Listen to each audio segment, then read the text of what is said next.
చదువులో విజయం సాధించాలి అని ప్రయత్నం చేస్తున్నా, ఉద్యోగంలో ఉన్నత స్థితికి వెళ్ళాలి అని ప్రయత్నం చేస్తున్నా, వ్యాపారాన్ని మరింతగా అభివృద్ధి పరుచుకొని అనేక మందికి ఉద్యోగాన్ని కల్పించాలి అని నువ్వు తప్పిస్తున్నా, దేవుడిచ్చిన సేవను, సంఘాన్ని, పరిచర్యను మరింతగా అభివృద్ధి పరచాలి అని చెప్పి నువ్వు పరితపిస్తున్నా, ప్రయాసపడుతున్నా, సైతాను సాధారణంగా చేసే పన్నెండు తెలుసా?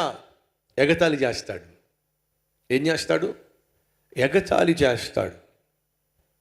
సాధారణంగా ఎవరైనా మనల్ని ఎగతాళి చేశారనుకోండి, మనకు తెలియకుండానే మనం లోపల కుమిలిపోతాం. సంగమా, ఎగతాళి అనేది సైతాను వాడే భాష.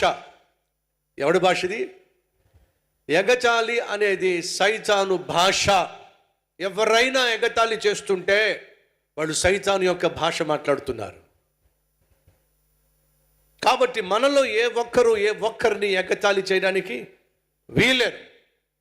థామస్ అనేటటువంటి ఒక బ్రిటిష్ రచయిత ఇదే అన్నాడు, ఎగతాళి అనేది సాతాను మనుషులు వాడే భాష. మనలో ఎవరు కూడా ఈ సైతాను భాష వాడడానికి వీల్లేదు.